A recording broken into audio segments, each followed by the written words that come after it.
menyerahkan waktu-waktu ke depan ini Tuhan hanya ke dalam tangan kuasa Roh-Mu saja. Untuk Engkau berbicara buat kami, untuk Engkau mengoreksi kami, bahkan menegur setiap kami. Kami mau Tuhan, kami keluar dari ruangan ini, kami melakukan firman-Mu. Bahkan kami mengalami perjumpaan pribadi dengan Tuhan Yesus. Kami gak bisa tanpa Tuhan. Kami butuh sama firman-Mu, kami butuh sama pribadi-Mu. Untuk menuntun kami untuk menjadi teman baik dalam kehidupan kami sehari-hari. Saat ini mari Roh Kudus Engkau ambil alih. Pimpin setiap kami kepada segala kebenaran-Mu. Kami siap mendengar saat ini hanya di dalam satu nama yang berkuasa, yaitu nama Tuhan Yesus Kristus. Amin. Amin. Silakan duduk.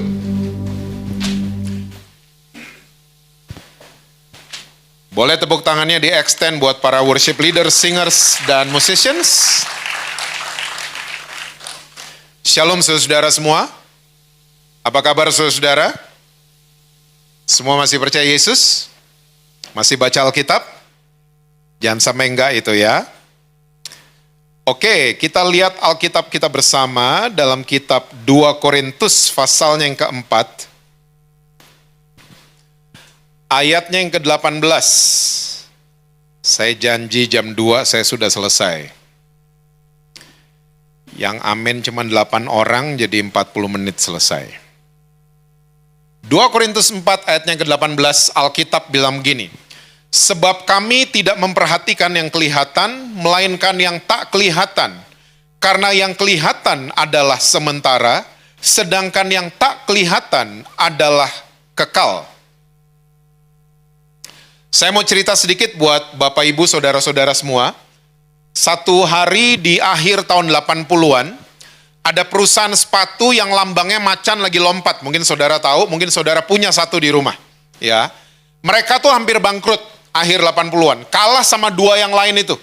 Ya, dan cara satu-satunya mereka keluar dari krisis adalah mereka harus membidik benua yang namanya Afrika. Dan akhirnya sang owner mengirim satu orang untuk explore benua Afrika. Dan orang pertama yang dikirim ini waktu sudah beberapa minggu di benua Afrika, dia mulai telepon kantor pusat, telepon ownernya, dia bilang gini, Pak, pulangin saya aja. Kenapa? Orang-orang di sini nggak ada yang pakai sepatu. Percuma kita ada di sini. Pulangin saya aja. Dipulangin. Singkat cerita, sang owner mengirim orang kedua. Dia nggak nyerah gitu aja. Nah, orang kedua waktu ada di benua Afrika, beberapa minggu juga, dia telepon lagi sang owner, dia bilang gini, Pak, benua ini sangat potensial, karena semua penduduknya nggak pakai sepatu. Yuk, bikin pabrik di sini, buat pelatihan-pelatihan, ya, kasih tahu orang-orang di Afrika, gunanya pakai sepatu. Singkat cerita, brand yang satu ini tiba-tiba jadi besar di benua Afrika, dan saudara kalau ikutin sepak bola, ya di awal 90-an banyak banget kesebelasan dari benua Afrika yang di-endorse sama brand yang satu ini. Dan sampai hari ini brand ini masih bertahan. Nggak jadi bangkrut, dan dia ada menjadi salah satu brand yang cukup besar ya di planet bumi ini. Nah, ternyata dua orang ini yang dikirim sama sang owner, mereka ngelihat benua Afrika yang sama, mereka ngelihat orang Afrika yang sama, mereka melihat orang-orang Afrika yang tidak pakai sepatu yang sama, tapi ternyata cara ngelihat dua orang ini berbeda. Padahal yang dilihat objeknya sama, tapi cara ngelihatnya berbeda. Bahasa lainnya, perspektif mereka berbeda. Akhirnya resultnya jadi berbeda juga. Nah, ternyata firman Tuhan sudah memberikan perspektif, cara kita melihat apapun yang terjadi di planet bumi ini. Ya, saya bacakan sekali lagi ya. Sebab kami tidak memperhatikan yang kelihatan, melainkan yang tak kelihatan. Karena yang kelihatan adalah apa, saudara? Sementara. Oke, sedangkan yang tak kelihatan adalah kekal, eternal. Jadi Alkitab sudah menawarkan perspektif buat saudara dan saya, bahwa semua yang kelihatan itu sifatnya temporary, sementara. Tapi yang tidak kelihatan itu kekal adanya. Di Alkitab ada cerita yang sama waktu Musa kirim 12 pengintai. Ya, 12-12-nya ngelihat negeri Kanaan yang sama, mereka ngelihat orang enak yang sama, mereka ngelihat susu dan madu yang sama. Tapi waktu kembali 10 sama 2, perspektifnya beda. Yang 10 ngomong gini, Musa, kita kayak belalang, kita mati kalau masuk di sana. Mereka gede-gede semua badannya. Tapi Yosua dan Kaleb berhasil meyakinkan Musa bahwa mereka sanggup menaklukkan negeri itu karena perspektifnya berbeda. Resultnya jadi berbeda. Nah, sekali lagi, semua yang kelihatan itu sifatnya cuma sementara. Pertanyaan saya, rekening bank saudara sifatnya? Mulai pinter sekarang. Jangan dilihatin terus kan? Masalah saudara sifatnya? Penyakit kita sifatnya? Semua yang kelihatan sifatnya cuma sementara. Tapi yang tidak kelihatan itu kekal adanya. Nah, kita mesti latihan untuk melakukan hal-hal ini. Nah, mungkin saudara mulai bertanya, Tuhan, saya tiap hari ngeliatin yang kelihatan. Gimana caranya ya visual saya ini dirubah? Gimana caranya perspektif saya dirubah? Saya mau ajak saudara-saudara untuk kita lihat Yohanes 17 ayat yang ketiga. Coba lihat. Yohanes 17 ayatnya yang ketiga, Alkitab bilang begini, inilah hidup yang apa saudara? Yang kekal itu yaitu bahwa mereka mengenal Engkau satu-satunya Allah yang benar dan mengenal Yesus Kristus yang telah Engkau utus. Oh, ternyata hidup yang kekal kita bisa dapati kalau kita kenal siapa itu Yesus Kristus. Saudara nggak lupa kan? Yesus datang ke dunia supaya kita semua memperoleh hidup yang kekal. Nah, latihan lihat hal yang namanya kekekalan. Gimana latihannya, Pak? Latihannya gini, apapun keputusan yang kita ambil, itu gemanya gimana nanti? Latihan mulai hari ini. Ya, apapun yang saya putuskan, ehonya tuh gimana? Efeknya tuh bagus apa enggak? Latihan. Jangan cuman ngambil keputusan berdasarkan yang kelihatan, karena itu cuman sementara. Latihan. Dan tolong saudara ingat baik-baik, kata mengenal di ayat ini bukan mengenal secara intelek. Karena banyak orang Kristen suka datengin saya, mereka ngomong gini, Pak, saya mau kenal Tuhan. Oh, good. Oleh sebab itu, Pak, saya mau masuk sekolah Alkitab. Nah, bukan gitu cara mikirnya. Oke? Yang sekolah akuntan gimana? Nggak bisa kenal Tuhan? Yang sekolah hukum gimana? Nggak bisa kenal Tuhan? Bukan gitu, tapi mau masuk sekolah Alkitab, bagus, silahkan mau masuk sekolah Alkitab. Tapi bukan gitu cara mikirnya. Lalu ada orang Kristen datengin saya, Pak, saya kayaknya mau ambil S1, S2, S3, Pak. Saya mau kenal Tuhan soalnya. Sekali lagi saudara mau ambil teologi sampai S3, nggak apa-apa. Tapi bukan gitu cara mikirnya. Ya, kenal Tuhan berdasarkan S di belakang nama kita. Karena saya mau yakinkan saudara, kebanyakan S bisa dingin. Kaku. Nggak bisa lihat kelemahan orang. Nggak bisa lihat kekurangan orang. Oke? Tapi again, saudara mau ambil sampai S3 teologi, silakan aja. Tapi sekali lagi saudara, kata mengenal di ayat ini bukan mengenal secara intelek. Mengenal Tuhan nggak pakai intelek. Karena kata mengenal di ayat ini diambil dari bahasa asli namanya adalah ginosko. Yang kalau diterjemahkan ke bahasa Indonesia artinya adalah keintiman kita dengan Tuhan, itulah hidup yang kekal. Pinter-pinter nggak intim gimana? Percuma. Kita mesti ada keintiman, hubungan intim sama Tuhan Yesus.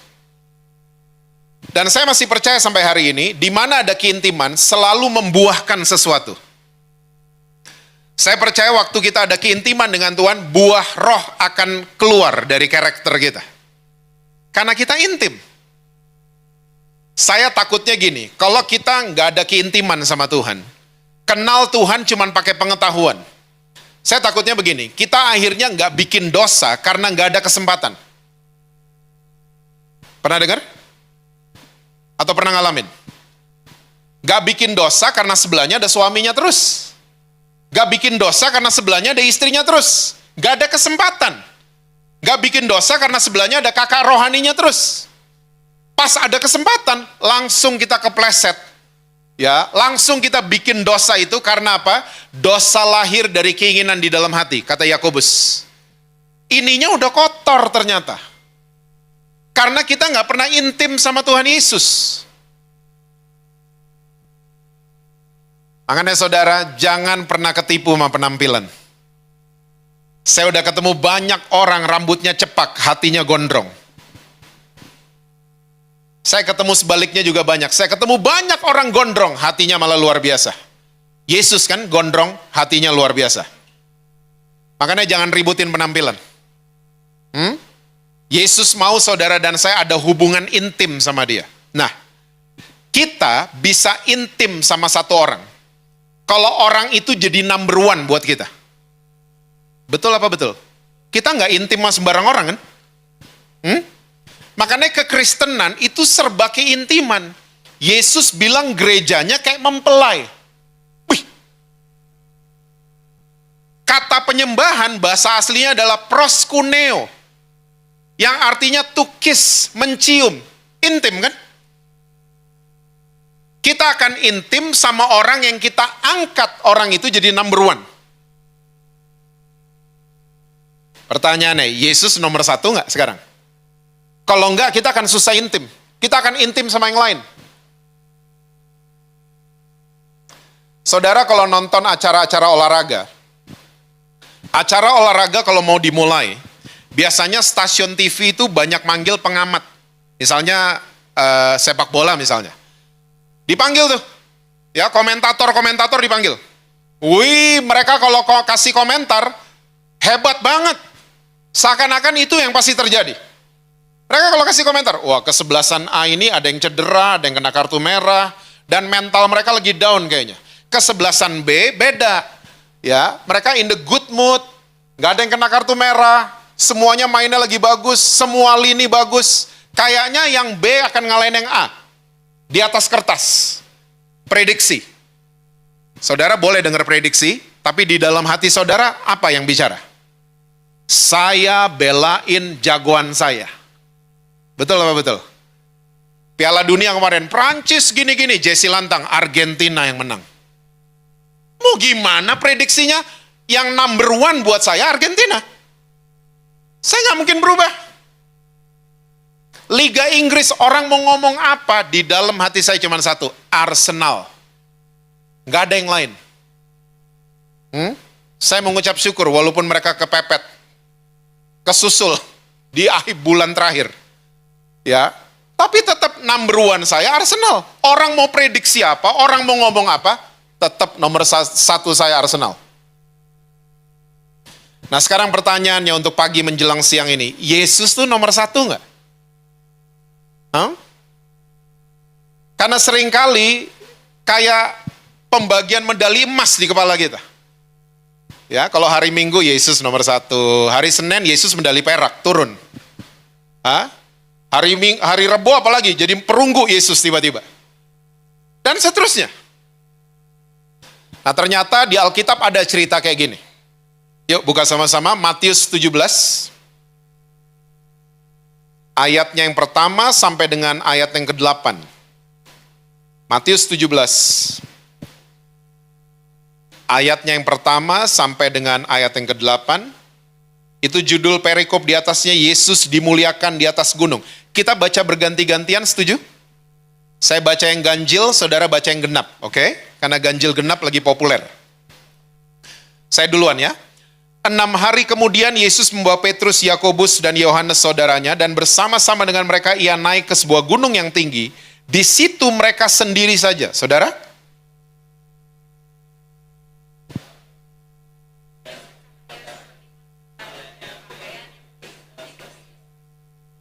Maka nampak kepada mereka Musa dan Elia sedang berbicara dengan dia.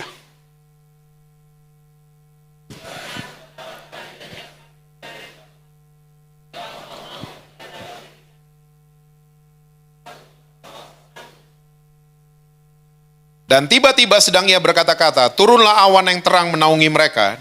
Dan dari dalam awan itu terdengar suara yang berkata, inilah anak yang kukasihi, kepadanya lah aku berkenan, dengarkanlah dia. Saudara?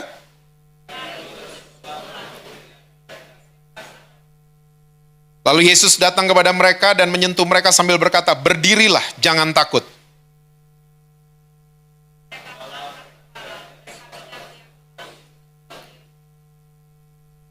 Oke, ini cerita saya percaya semua saudara pernah membaca cerita ini. Ya, dan gunung tinggi ini disinyalir ini adalah Gunung Horeb, gunung tertinggi di Israel. Bayangin, saya suka bayangin mereka dulu naik gunungnya itu gimana. Ya, nggak ada alat-alat seperti sekarang. Dan anyway mereka naik sampai ke puncak. Yesus bawa 3 muridnya, Petrus, Yohanes, sama Yakobus. Dan tiba-tiba muka Yesus berubah, bercahaya. Dan waktu Yesus lagi bercahaya, mereka mulai lihat Yesus ngobrol sama 2 orang. Dan waktu mereka lihat, benar-benar ternyata 2 orang itu Musa dan Elia. Petrus langsung komentar. Ya, Petrus tuh komentator memang. Ya, dia langsung komentar, dia bilang gini, ih Tuhan, seneng banget kita ada di sini. Bahagia banget. Saya bikin kemah ya, 1 untuk Tuhan, 1 untuk Musa, 1 untuk Elia. Terus ayat berikutnya, sedang ia berkata-kata. Jadi masih ngoceh tuh, Petrus lagi ngoceh, awan turun tiba-tiba. Awan turun dan dari dalam awan itu ada suara. Inilah anakku yang kukasihi, kepadanya lah aku berkenan, dengarkanlah dia.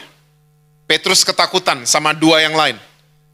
Nah saudara mesti tahu, orang-orang Yahudi, mereka itu dengan cerita nenek moyang mereka itu sangat-sangat hafal. Orang Yahudi. Karena itu kerjaan keluarga demi keluarga turun-temurun. Ceritain tentang nenek moyang. Oke? Jadi mereka hafal cerita-cerita soal nenek moyang mereka. Mereka hafal banget. Itu orang Yahudi. Makanya bapak-bapak, ayah-ayah di Yahudi sering banget dipanggilnya Rabbi, guru. Dan anak-anak tuh kayak murid di rumah-rumah di Yahudi. Adatnya Yahudi. Nah, Petrus kenapa ketakutan? Karena di kitab Keluaran ada cerita awan turun, kena sama Miriam. Waktu awannya naik, Miriam terkena kusta. Ini tahu pasti ini, Petrus semua tahu cerita itu. Makanya ketakutan. Ya. Dan awan ini turun setelah Petrus berbicara, saya mau bangun kemah. 1 untuk Tuhan, 1 untuk Musa, 1 untuk Elia. Ternyata Petrus mau coba-coba mensejajarkan Yesus dengan Musa dan Elia. 3-tiganya mau dikasih medali emas sama Petrus. Langsung awan itu turun, dan ada suara, dengarkan dia. Dengarkan Yesus. Petrus ingin menomorsatukan Musa, Elia, sama Yesus. Mau dibikin nomor 1 semuanya. Mau dapat medali emas semuanya. Pertanyaannya sekarang, kenapa yang muncul di atas gunung itu Musa dan Elia? Kenapa nggak Abraham? Kenapa nggak Ayub? Kenapa nggak Daud? Kenapa nggak Salomo? Kenapa nggak yang lain? Kenapa Musa dan Elia? Catat baik-baik dalam hati saudara. Musa melambangkan hukum Taurat. Elia melambangkan suara nabi-nabi. Ini adalah kebiasaan orang-orang di Perjanjian Lama. Hidup oleh adatnya Musa, itu mereka, udah sehari-hari. Dan mereka selalu terbiasa diomongin sama Nabi. Nabi ngomong, oh iya, oke. Ya, gerak ke sana berarti. Nabi ngomong apa, diikutin Nabi. Terbiasa orang-orang Yahudi seperti itu.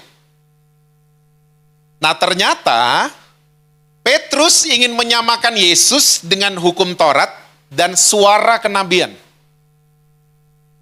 Awannya turun. Dan dari dalam awan ada suara, dengarkan Yesus. Saudara sadar nggak? Iman kita selalu terbentuk lewat audio visual. Sadar? Iman kita selalu, kepercayaan kita, paradigma kita terbentuk karena mata, perspektif, sama apa yang kita dengar. Nah, sekarang yang kita dengar tuh siapa sebenarnya? Karena orang Kristen tuh seringkali ada dikotomi di antara orang Kristen. Kita keluar rumah pagi-pagi, kita percaya Tuhan kita, Tuhan Yesus. Tuhan yang menyertai saya. Ya, tiba-tiba siang ada tantangan, siang ada masalah, kita langsung tertuduh. Saya jangan-jangan dihukum sama Tuhan. Kayak ada dua Tuhan di kepala kita. Jangan-jangan Tuhan marah sama saya. Kenapa ada kejadian gak enak? Nah, tanpa kita sadari seringkali di dalam kepala kita number one-nya ada banyak. Dan ini jadi dikotominya orang Kristen. Kita kayak jalan sama dua Tuhan setiap hari. Kalau senang-senang, ini pasti Tuhan Yesus. Kalau lagi nggak senang, ini saya dihukum kayaknya. Nah, ini dia. Saya mau katakan buat saudara hari ini, untuk kita mulai dengerin Yesus setiap hari. Lumayan yang amin 2 orang. Dengarkan dia. Dengarkan Yesus. Yuk lihat sebentar. Roma 10 ayat 17. Ini Paulus lagi bicara tentang ketidakpercayaan orang-orang Israel. Jadi, iman timbul dari apa saudara? Pendengaran. Jangan stop sampai di situ ya. Dan pendengaran oleh apa? Firman-Nya Yesus. Firman Kristus. Bukan Taurat, bukan suara kenabian. Firman Kristus yang didengerin. Karena saudara mesti tahu, saudara mesti paham, ya, Yesus bicara sebelum dia mati sama sesudah dia mati di atas kayu salib itu beda. Saudara bisa pelajari itu, kita bisa bahas itu di kesempatan lain. Tapi saya mau kasih lihat buat saudara sebentar Efesus 2 ayat 15, coba lihat. Efesus 2 ayat 15. Sebab dengan matinya sebagai manusia, ia, Yesus, telah membatalkan hukum Taurat dengan segala perintah dan ketentuannya. Misvots. Ada 600-an. Hukum Taurat ada 10. Sama ahli Taurat dan Dewan Taurat ditambahin sampai 600-an. Ini dibilang sama Rasul Paulus. Karena Rasul Paulus was one of them. Rasul Paulus ahli Taurat dulu kan. Lulusan Gamaliel. Dengan segala perintah dan ketentuannya untuk menciptakan keduanya menjadi satu manusia baru di dalam dirinya. Dan dengan itu mengadakan damai sejahtera. Jadi semenjak Yesus mati di atas kayu salib, ceritanya berubah. Kita mesti dengerin Yesus. Coba Galatia 2 ayat 16. Multimedia. Kamu tahu bahwa tidak seorang pun yang dibenarkan oleh karena melakukan hukum Taurat. Tetapi hanya oleh karena iman dalam Kristus Yesus. Ya. Sebab itu kami pun telah percaya kepada Kristus Yesus, supaya kami dibenarkan oleh karena iman dalam Kristus dan bukan oleh karena melakukan hukum Taurat. Sebab tidak ada seorang pun yang dibenarkan oleh karena melakukan hukum Taurat. Ya, dengerin siapa saudara? Dengerin Yesus. Seringkali iblis pakai hukum Taurat untuk menuduh saudara dan saya. Itu senjatanya iblis. Makanya sepertinya ada dua Tuhan. Ya, it sounds right. Ya, sepertinya benar. Kayaknya Tuhan hukum saya. Enggak, Tuhan lagi proses saudara. Tuhan enggak hukum saudara. Karena semua hukuman sudah tertimpa di atas kayu salib kepada Yesus Kristus. Kita enggak lagi dihukum. Kalau lagi ada kejadian gak enak, kita lagi diproses sama Tuhan Yesus. Dan proses adalah salah satu tindakan dia sayang sama saudara dan saya. Bukan lagi dihukum. Makanya iman kita mesti timbul dari pendengaran akan firman-Nya Kristus. Jangan dengerin ahli Taurat yang menuduh saudara, apalagi iblis. Iblis pakai hukum Taurat untuk menuduh kita. Ingat ya saudara, Wahyu 12, iblis mendakwa saudara dan saya siang dan malam. Gak pernah berhenti dia lembur, kerjanya cuma satu, tapi lembur. Dia tuduh kita terus, kamu gak benar, kamu ngapain angkat tangan? Hah? Lihat, waktu Yesus baru dibaptis, kalimat yang sama keluar kan? Dari langit tapi, inilah anakku yang kukasihi, kepadanya lah aku berkenan. Tapi waktu iblis lagi mencobai Yesus, jika kamu anak Allah, itu kalimatnya iblis. Jika kamu anak Allah, rubah batu ini jadi roti. Apa yang dihilangin? Hah? Surga mengatakan Yesus anak yang dikasihi. Waktu iblis lagi mencobai Yesus, yang dikasihinya dihilangin. Ditambahin jika. Ya. Oh, katanya Kristen. Pernah dengar suara-suara gitu? Katanya Kristen, kok marah-marahin karyawan? Katanya Kristen, pernah dengar? Hah? Katanya Kristen, kok sakit? Kok minggu kemarin angkat-angkat tangan, kok gini hidupnya? Pernah dengar kalimat-kalimat gitu? Wih, saudara rohani semua loh, gak pernah dengar gitu-gituan. Hah? Jika iblis selalu membuat kita confused, saya anak Tuhan gak ya? Jika, digituin iblis sampai hari ini modusnya masih sama. Yang dikasihi dihilangin, dihapus, ditip X sama iblis. Kamu gak disayang sama Tuhan? Enggak, itu iblis. Makanya kamu dihukum, makanya kamu sakit, makanya kamu gini, gitu, dan lain sebagainya. Dia ngomong kayak gitu siang dan malam. Makanya waktu Om Willy sama Tante Yuli yang ngajak saudara pelayanan, saya nanti dulu, saya belum benar. Tertuduh kita. Dan waktu kita declare kita belum benar, iblis tepuk tangan. Dia pakai hukum Taurat untuk menuduh saudara dan saya yang kita nggak pernah enough. Ya, kita udah baca Alkitab nih satu pasal, ada tuduhan, kamu kurang lama bacanya. Nah, dengar suara-suara gitu? Hah? Lihat dong yang lain. We're not done enough, itu selalu kita di mata hukum Taurat. Makanya Rasul Paulus mantan ahli Taurat, dia bisa bilang, Christ is enough for me. Kasih karunia cukup buat saya. Dengerin siapa mulai hari ini? Yesus. Jangan dengerin tuduhan, apalagi nuduh masa lalu saudara. Kamu kan dulu gini, jangan didengerin. Mulai dengerin Yesus supaya iman kita nih timbul. Dan iman kita jadi luar biasa. Yang kedua, jangan samain Yesus sama suara nabi. Saudara mesti ingat, di perjanjian lama, Roh Kudus belum di dalam kita. Roh Kudus masih di luar manusia. Makanya selalu cerita di perjanjian lama, Roh Allah menghampiri manusia. Gitu kan? Dan biasanya yang dihampiri sama Roh Allah, nabi-nabi. Terus nabi-nabi ngomong sama orang Israel, mereka dengerin. Itu mereka kebiasaan. Makanya nggak salah juga waktu Petrus mau menyamakan Yesus sama hukum Taurat dan nabi-nabi. Nggak salah juga. Karena itu kebiasaannya mereka. Tapi Yesus mau ngajarin mereka. Di atas gunung itu, hari itu. Untuk dengerin dia. Seringkali ada pendeta-pendeta hari ini. Saya nggak jelekin mereka, tapi ini kejadian soalnya. Untuk saudara aware. Saya ngelihat di alam roh kayaknya bapak ibu mesti jual rumah kayaknya. Terus orang Kristen yang denger, Pak, jual yuk, jual. Itu pendeta ngomong kita mesti jual rumah. Saudara sadar, semenjak hari Pentakosta, Roh Kudus nggak di luar lagi, tapi di dalam saudara dan saya.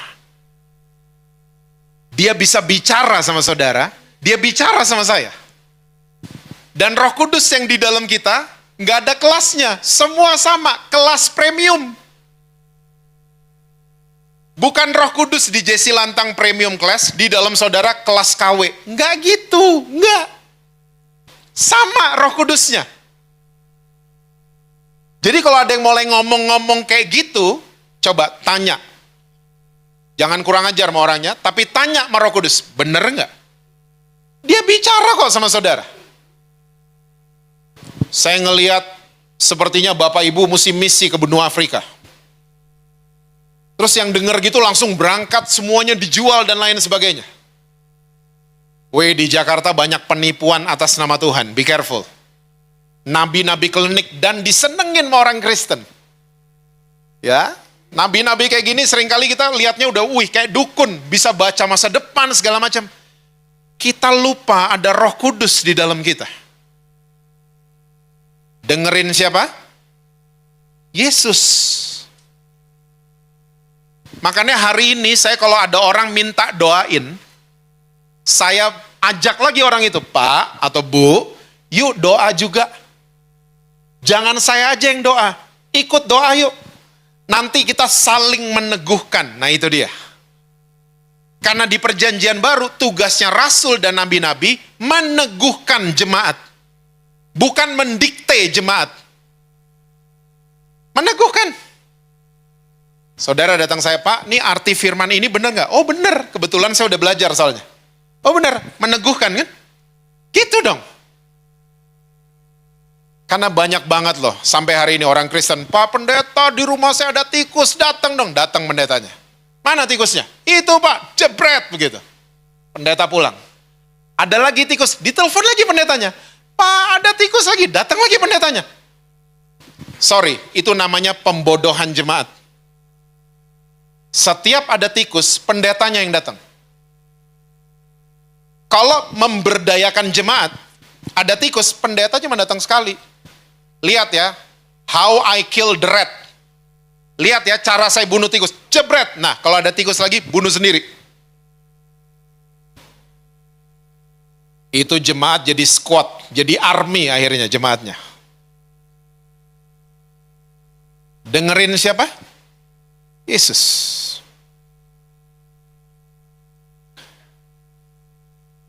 Karena waktu,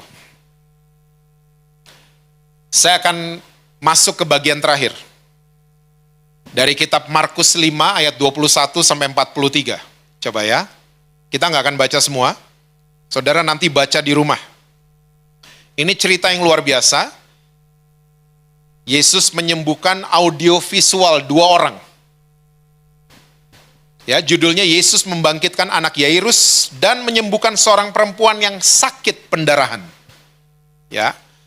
Jadi saya kasih highlights-nya aja buat saudara ya. Yesus baru dari danau turun perahu, didatengin sama Yairus. Yairus ini adalah kepala sinagog. Ingat baik-baik, dia kepala sinagoga. Dia tahu semua misvots, dia tahu semua aturan Taurat, dia tahu. Bahwa orang Yahudi kalau sembahyang mesti pakai itu, ya talit, pakai sorban. Dia tahu semua aturan-aturan ini. Dan hari itu anaknya dying, udah mau mati. Dia tersungkur depan Yesus, dia bilang, tolong anak saya. Please. Alkitab tidak mencatat, Yesus tanya-tanya interview dulu enggak. Langsung jalan. Jalan ke rumahnya Yairus. Lagi jalan, di tengah jalan, ada wanita yang sudah 12 tahun pendarahan. Ingat tadi orang Yahudi, mereka paham cerita-cerita nenek moyang. Mereka paham, orang-orang Yahudi. Wanita ini salah satunya. Dia tahu Imamat 15, dia tahu. Ya, Imamat 15 itu aturan tentang wanita yang lagi menstruasi. Imamat 15 bilang, wanita ini kalau duduk di kursi manapun, kursinya jadi najis. Dia tidur dimanapun, tempat tidurnya jadi najis. Dia salaman sama siapapun, orang itu yang salaman sama dia, najis semua. Dan dia nggak boleh ada di kerumunan. Di tempat umum nggak boleh. Dia harus diem di rumah. Dan kalau menstruasinya selesai, dia harus tunggu 7 hari. 7 hari, hari ke-8 dia harus ketemu imam untuk ditahirkan dia. Ya, masih mau begitu hidupnya? Enggak kan? Ya, Imamat 15 begitu. Dan wanita ini dia tahu. Dan Alkitab catat, dia udah berobat kemana-mana. Ke Penang udah, Singapura udah, semuanya udah. Malah makin buruk keadaannya dan dia bangkrut, kata Alkitab. Bangkrut. Udah bangkrut, sakit. Dan dia pasti nuduh dirinya. Karena isi kepalanya Imamat 15, najis. Najis 12 tahun dia bilang dirinya najis. Saya najis, saya najis. Saya ketemu orang yang jadi najis. Semua najis di kepalanya. Lihat ayat 27. Markus 5 ayat 27. 27. Markus 5 ayat 27.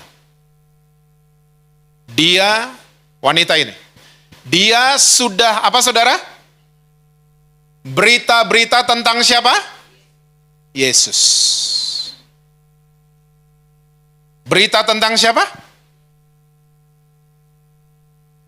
Tiba-tiba berani muncul di tengah umum. Wih, nggak bisa loh. Ini turun-temurun nih adat soalnya. Nggak main-main.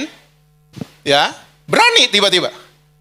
Maka di tengah-tengah orang banyak itu, ia mendekati Yesus dari belakang dan menjamah jubahnya. Kenapa dari belakang? Karena again, cerita-cerita di perjanjian lama Tuhan kelihatan dari belakang selalu. Ya, Tuhan lewatin Musa cuma ngelihat belakangnya Tuhan. Tahu, perempuan ini tahu cerita-cerita itu. Makanya dia deketin Yesus dari belakang. Gak kayak orang Indonesia dari depan. Weh, stop. Gak gitu. Dari belakang, dia jamah jubahnya. Dia percaya, asalkan ku jamah aja, saya akan sembuh. Dari najis, tiba-tiba percaya, saya sembuh sama Yesus. Wih. Waktu dia jamah jubahnya Yesus, bleedingnya stop. Yesus berasa ada kuasa yang keluar dari tubuhnya. Noleh, siapa yang pegang jubah saya? Dan itu lagi rame. Dan murid-muridnya Yesus, kalau pakai bahasa sekarang, guru, cepatlah. Ini anak itu kan perlu ditolong. Kenapa berhenti-berhenti lagi? Ya, dan ini semua terjadi di depan matanya Yairus. Yairus tahu wanita pendarahan mesti di rumah, nggak boleh keluar. Tahu semuanya. Yesus insist, nggak mau langsung ke rumahnya Yairus. Enggak, siapa yang jamah jubah saya? Wanita ini ketakutan, saya. Tahu Yesus ngomong apa? Nanti baca ya. Hey lady, imanmu telah menyembuhkan kamu. Go home with peace. 12 tahun dia tuduh dirinya, saya najis, saya gini, saya gitu. Tiba-tiba waktu dia dengar berita tentang Yesus, imannya berubah. And the bleeding stop. Ini semua scene ini terjadi di depan matanya Yairus. Oke? Waktu Yesus baru suruh dia pulang, go home with peace. Ada orang suruhannya Yairus datang. Pak, anak bapak baru aja meninggal. Gitu ceritanya. Semuanya langsung patah arang. Ya udah, nggak usah ke rumah deh. Udah meninggal kok. Ya, Yairus bilang, guru nggak usah ke rumah, anak saya udah meninggal, percuma juga. Yesus ngomong gini, jangan takut, percaya saja. Datang sampai di rumahnya Yairus, Yesus komentar gini, anakmu cuma tidur, orang-orang ketawa kan? Yesus bilang, coba yang ketawa suruh pergi, diusir sama Yesus. Yesus deketin the daughter, umur 12 tahun. Yesus ngomong gini, talitakum, artinya bangunlah, bangkitlah. Dan tiba-tiba mujizat terjadi, anak itu bangun dari kematian. Yesus bilang, jangan bilang siapa-siapa. Baca nanti semuanya di rumah ya, full edition. Saudara, ini kebaktian bukan kebaktian sekolah minggu kan? Seorang wanita yang lagi menstruasi, dia nggak bisa dibuahi. Apalagi hamil, apalagi melahirkan, nggak bisa. Ya, saudara, kalau iman kita nggak diisi sama firman Yesus, iman timbul dari mana tadi? Pendengaran akan firman. Kalau iman kita nggak di-loading sama firman Yesus setiap hari, iman kita akan selalu bleeding. Iman kita akan selalu pendarahan. Iman kekristenan yang cuma serba materi-materi, barang-barang, pemberian-pemberian, itu namanya iman yang bleeding. Pendarahan kita. Dan kita lihat generasi baru lahir, nggak akan bisa. selama iman kita nggak disembuhkan oleh firman-Nya Yesus. Makanya dengerin siapa? Yesus. Selama iman kita bleeding, kita nggak akan lihat generasi baru itu bangkit. Ini cocok logi loh. Ya.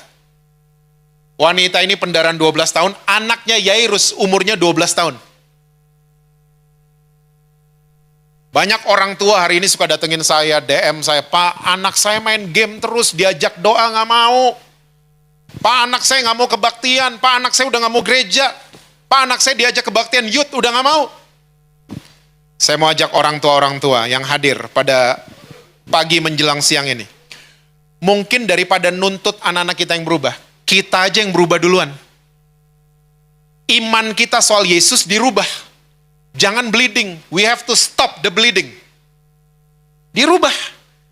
Ya, angkat Yesus jadi nomor 1. Jangan yang lain. Jangan yang lain. Dengerin firman Yesus. Saya percaya iman kita akan gak bleeding lagi. Dan kita akan lihat tali takum akan terjadi di rumah-rumah saudara. Anak-anak saudara akan bangkit. Cucu saudara akan bangkit. Memuliakan nama Tuhan Yesus. Mungkin kita yang mesti stop the bleeding. Kita nggak akan lihat kelahiran kalau kita terus bleeding. Semua berubah karena dengar Yesus. Loading firman Yesus, loading perkataan Yesus setiap hari di sini. Kalau ada kejadian gak enak, Tuhan terima kasih. Tuhan lagi didik saya. Bukan Tuhan lagi hukum, enggak. Saya akan tutup karena waktu. Ada cerita dari perjanjian lama, 2 raja-raja, nanti saudara baca ya.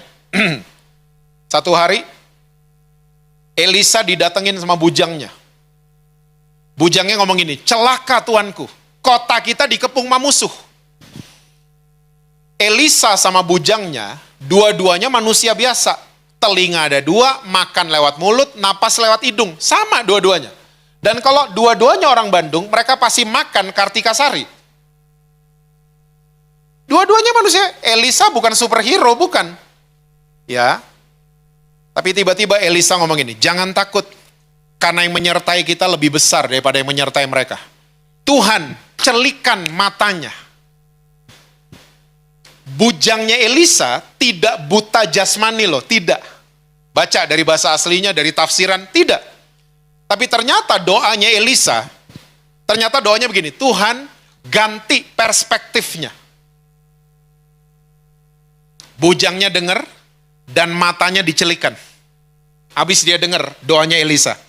Dia ngelihat satu gunung itu penuh dengan tentara berapi dan berkuda yang asalnya dari surga. Wih, tentaranya surga keren ya, berapi loh. Nggak ada army kayak gitu di bumi ini. Saudara, hari ini, kayak kita lagi mau lihat pertandingan olahraga, banyak sekali prediksi kan? Kalau nonton berita, semua prediksi. Prediksi soal keamanan bumi ini, prediksi kesehatan, prediksi ekonomi. Dengerin gitu-gituan nggak apa-apa, tapi jangan jadikan itu iman kita. Jangan angkat semua prediksi jadi nomor 1. Tetap dengerin siapa? Yesus. Karena saya mau katakan buat saudara, walaupun banyak prediksi, tapi GBI Asia Afrika jangan takut, karena yang menyertai kita lebih besar daripada yang terjadi di planet bumi ini. Yang jalan sama kita tuh luar biasa. Makanya angkat Yesus jadi number 1 di iman kita. Loading firman Yesus setiap hari. Saya percaya audio visual kita, ya, pendengaran dan penglihatan kita akan dipulihkan sama firman Yesus. Dan semua keputusan yang kita ambil, akhirnya semuanya berubah. Dan yang paling penting, generasi baru, anak-anak di bawah kita, mereka akan bangkit. Tali takum itu akan terjadi di rumah-rumah kita. Amin. Tuhan berkati saudara-saudara semua. Selalu sukses, harmonis di rumah, dan rekening bank selalu penuh buat saudara. Kencang banget kalau gitu-gituan ya. Saya minta dengan hormat worship leader kita, please pray for the word.